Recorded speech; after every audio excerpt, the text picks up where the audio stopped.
सुना नहीं लक्ष्मण, मुझे अयोध्यापति राम से मिलना है। द्वार खोलो राज अनुज। क्षमा करें महर्षि, परंतु मैं इस समय आपको भीतर जाने नहीं दे सकता। जानते नहीं किसे रोक रहे हो? भूल गए कैसे तीनों लोग दुर्वासा के क्रोधाग्नि के विचार मात्र से थर थर कांपते हैं। सर्वशक्तिशाली देव भी मुझे क्रोधित कर श्रीहीन हो गए, और तुम तुच्छ मानव होकर मुझे अपमानित कर रहे हो। जिस दुर्वासा के समक्ष संसार समर्पण कर देता है, उसके समक्ष तुम एक छोटे से राज्य के नरेश के भी अनुज, तुम मुझे क्रोधित करने का तो साहस कर रहे हो। क्षमा करें ऋषिवर, परंतु क्रोध की ऊंचाई क्या होती है ये कम से कम लक्ष्मण को तो नहीं सिखाई है, क्योंकि क्रोध पर केवल आपका ही एकाधिकार तो नहीं है।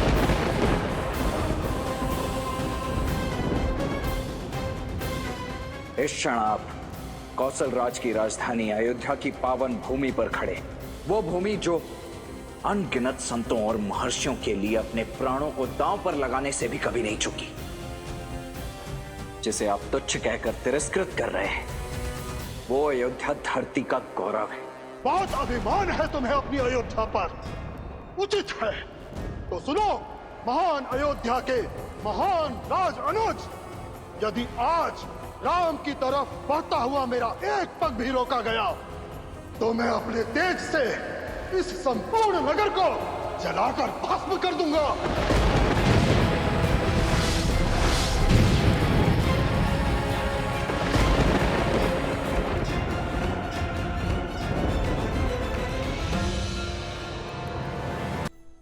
देखिए एकता की शक्ति। जब धर्म एकजुट होता है तो अधर्म को अपने घुटने टेकने ही पड़ते हैं। और स्मरण रहे, संकट चाहे जितना भी बड़ा हो, यदि हर व्यक्ति उसके विरुद्ध खड़ा हो, यदि समाज एक परिवार की भांति उससे लड़ रहा हो, तो उसका हल संभव है। जब तन मन से भय नहीं निकलेगा, तब तक यूं ही या असुर आपका लाभ उठाते रहेंगे। हमसे हमारी संतान और हमारे परिवार को छीनने वाले इन असुरों को जीवित जला देना चाहिए। मेरी पत्नी एक माता से उसके पुत्र को पृथक किया इन्होंने। अच्छा, और वहाँ हाथ में क्या करने वाले थे भूल गए? आप मुझे क्रय कर लीजिए, बस मेरे पुत्र को मेरे साथ लेके चलिए। नहीं नहीं, ये साथ आया तो तुम्हारा ध्यान कार्य पर नहीं, सिर्फ इस पर रहेगा। मैं केवल तुम्हें ही ले जाऊंगा। स्थिति परिस्थिति चाहे जो भी हो, किंतु एक संतान को उसकी माता के आचर से कभी भिन्न नहीं करना चाहिए। ये सबसे बड़ा पाप है। मुझे क्षमा कर दे प्रभु, अब तक जो सत्य नहीं जाना था वो अब मैं समझ गया हूँ। आप दोनों राजकुमार होकर भी स्वयं को बेचकर इस तुच्छ साहूकार का दास बनना स्वीकार किया। अपने पूर्वजों की परंपरा को निभाने के लिए, धन की ध्वजा को लहराने के लिए। आप समझ में आया, इस समाज का भवन धर्म की नींव पर ही तो टिका है, और धर्म सदा उसकी रक्षा करता है जो धर्म निभाने का साहस रखता है। धर्म का सत्य यही है, जिस प्रकार वचन का मान रखने के लिए और धर्म की रक्षा के लिए राजा हरिश्चंद्र की रक्षा स्वयं धर्म ने करी थी। ऋषिवर विश्वामित्र ने राजा हरिश्चंद्र को एक चंडाल का सेवक बना दिया, और उस चंडाल के आदेश अनुसार वो शमशान घाट गए। उन्हें हर मृत शरीर के लिए आत्मा संस्कार का शुल्क लेना था। कोई भी शरीर बिना शुल्क दिए ना जला पाए। और फिर आर्या, आर्या, हमारा बेटा, शैव्य, इसे किसी नाग ने डस लिया।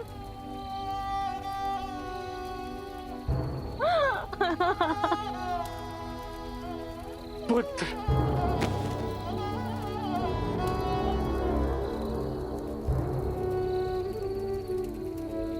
पुत्र,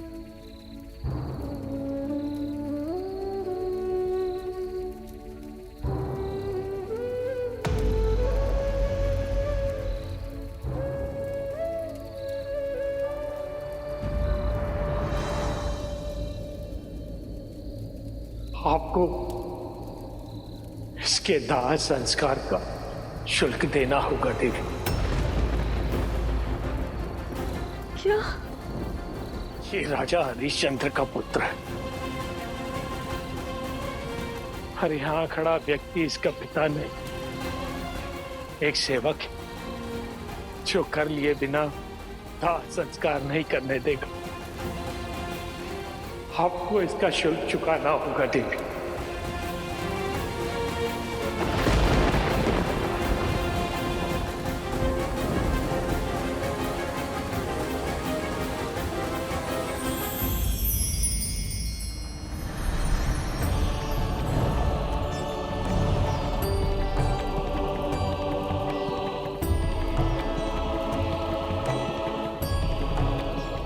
राजा हरिश्चंद्र, आपके लिए परीक्षा की हर सीमा पार कर दिया और आप हमारे हर परीक्षा में सफल हुए। आपने धर्म की ध्वजा लहराया है। आपने सिद्ध किया है कि आप संसार के सर्व राजाओं से ऊपर हैं।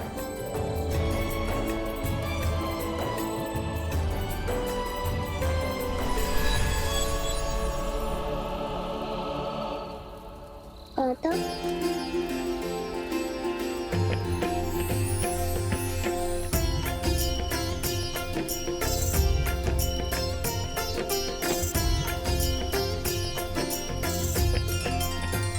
राजा हरिश्चंद्र की धर्म की प्रतिनिष्ठा ने उन्हें संसार कद में सबसे ऊंचा बना दिया। विश्वामित्र जी ने उन्हें अपना राजपाट सब वापस दे दिया और उनकी दया नीति के कारण देवता भी उनके आगे नतमस्तक होने को सच थे। आइए राजा हरिश्चंद्र, स्वर्ग में आपका स्वागत है। मुझे कहना होगा, आपका राज्य न्याय और धर्म से इतना परिपूर्ण है कि उसे केवल धरा पर ही नहीं, यहाँ स्वर्ग में भी स्थापित होना चाहिए।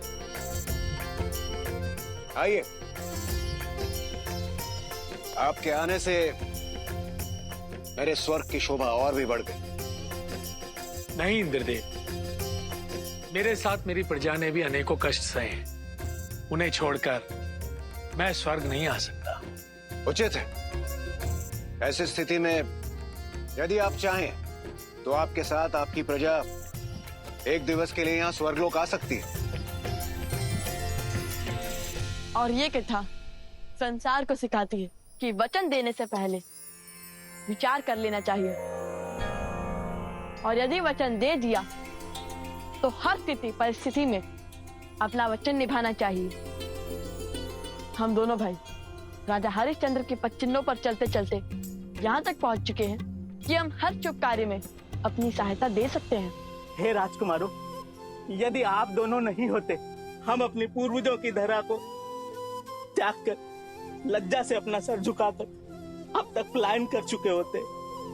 अपने पूरे गांव की ओर से मैं आप दोनों से विनती करता हूं कि आप मेरे इस गांव के सिंहासन को स्वीकार करें। हाँ, आप ही हमारे महाराज हैं।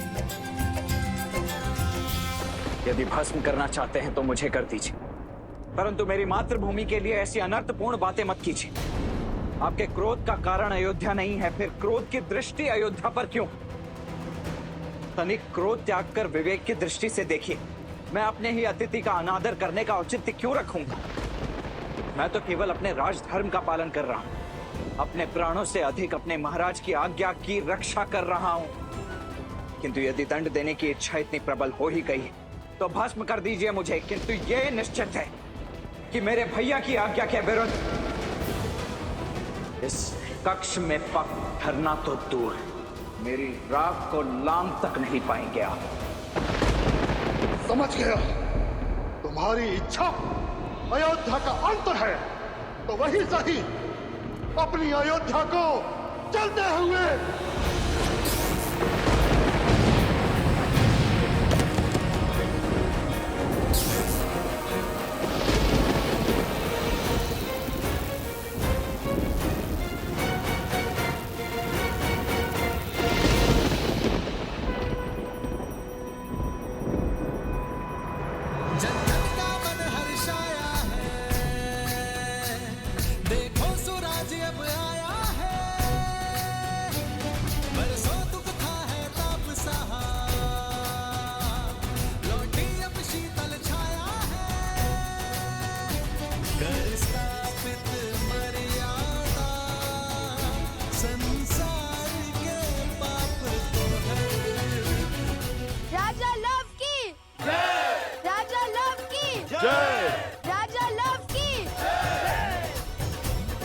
आप दोनों की ये यात्रा तो एक विजय में बदल गई।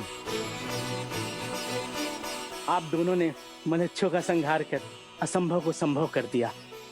आप दोनों ही धन्य हैं। ऐसे असंभव को संभव करने वाले कुमारों को पाकर कौशल राज्य ही क्या, संपूर्ण भारतवर्ष धन्य हो गया। और राजकुमार लव के साहस के लिए आज से ये स्थान लवपुरी के नाम से जाना जाएगा। लवपुरी के महाराज लव की, लवपुरी के महाराज लव की।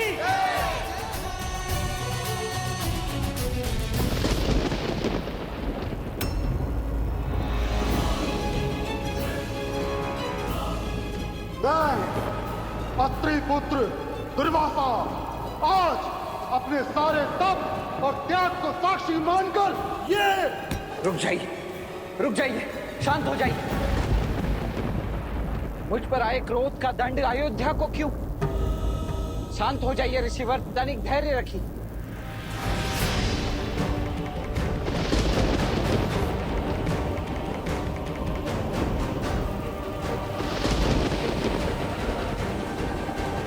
मैं आपके हर आदेश के आगे नतमस्तक होने को सज्ज हूं।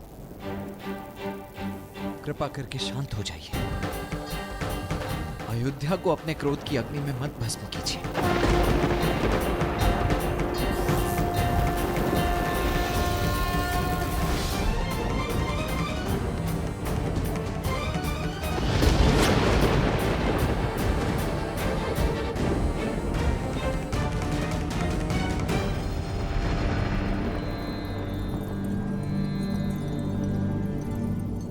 जितना आवश्यक भैया की आज्ञा का पालन करना है, उतना ही आवश्यक अयोध्या की रक्षा का धर्म भी है। मैं क्षमा प्रार्थी हूं ऋषिवर, कृपया अपना क्रोध त्याग दीजिए।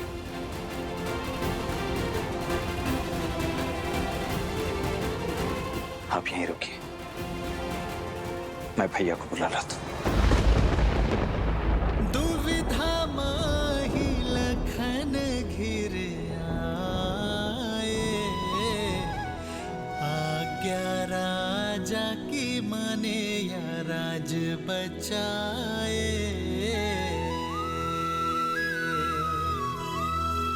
रघुकुल मांगे सबसे अगन परीक्षा, प्राण देने साजे लखन बचाने अयोध्या।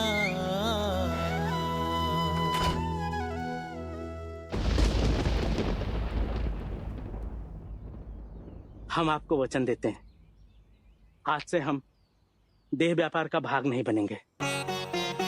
और यदि कोई हमारे समक्ष भी इस पाप पर आतुर हुआ, किसी मानव को बेइज्जता दिखाई दिया, किसी माता को उसके संतान से भिन्न करता पाया गया, तो हम सब उसका विरोध करेंगे। अति उत्तम।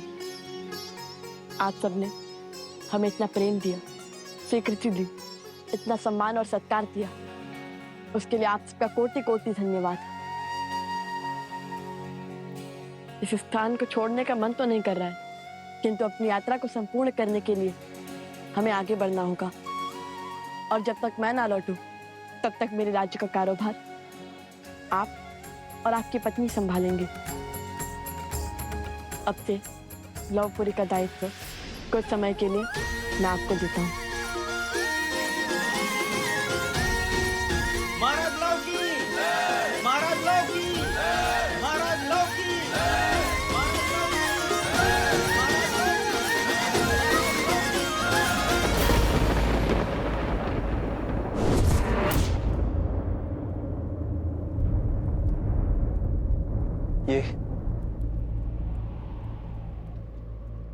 ये क्या किया तुमने लक्ष्मण? जो इस आज्ञा का उल्लंघन करेगा, मैं उसे मृत्यु दंड दूंगा।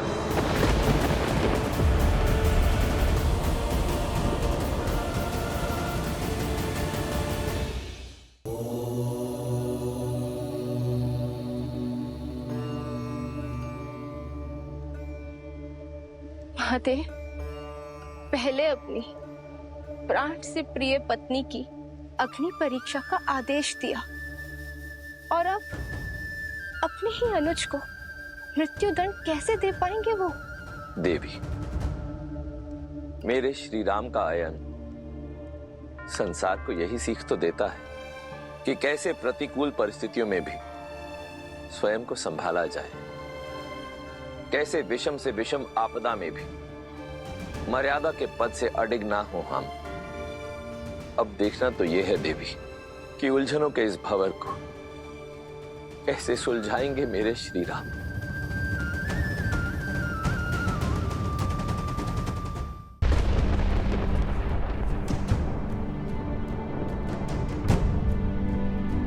ये कौन थे भैया और आपसे मिलने? तो प्रश्न ये है कि तुम भीतर क्यों आए? क्यों लक्ष्मण? मेरे आदेश देने पर भी तुम मृत्यु दंड के मुख में क्यों चले आए? मैं भीतर आने और आपकी आज्ञा का उल्लंघन करने के लिए क्षमा प्रार्थी हूं महाराज, किंतु मैं यहाँ यदि नहीं आया होता तो महर्षि दुर्वासा संपूर्ण अयोध्या को जलाकर भस्म कर देते। अपने राज्य को, अपनी मातृभूमि को बचाने के लिए मुझे भीतर आना पड़ा महाराज। परंतु आपने मुझे बताया नहीं भैया कि ये कौन थे और ये यहाँ आपसे मिलने के लिए। उसकी चिंता छोड़ो लक्ष्मण, तुम जाओ और ऋषि दुर्वासा को सम्मान सहित भीतर लेकर आओ। जाओ। जो इस आज्ञा का उल्लंघन करेगा मैं उसे मृत्यु दंड दूंगा।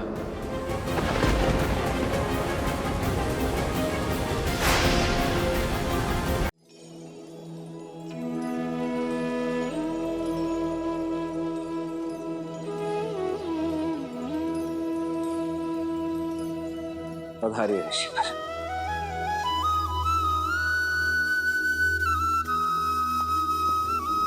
जब तक मैं आज्ञा न दूं तब तक कोई इस कक्ष के भीतर नहीं आएगा। जो इस आज्ञा का उल्लंघन करेगा मैं उसे मृत्यु दंड दूंगा। लक्ष्मण ने अपना धर्म निभाया है, मुझे भी अपने दिए हुए वचन निभाने होंगे, किंतु अपने ही आज्ञा के उल्लंघन का जो दंड मैंने निश्चित किया था, इस दंड का दंश अपने भाई को कैसे दे दूं मैं? कैसे ही अपने भाई को मृत्यु दंड दे दूं? नारायण मन नर की पीर पुकारे, त्याग लखन के रह राम विचारे।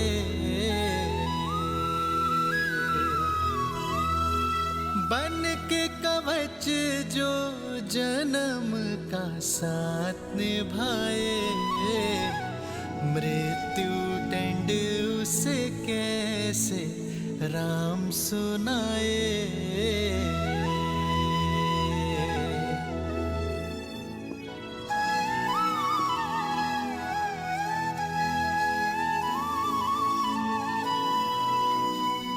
भैया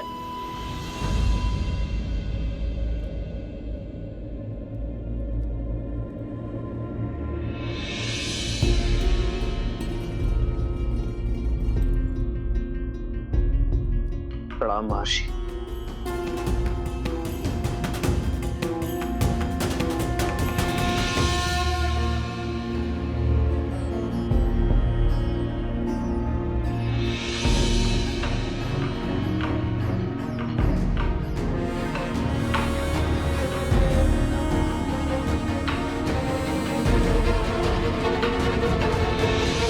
आपका कथन उचित है महर्षि।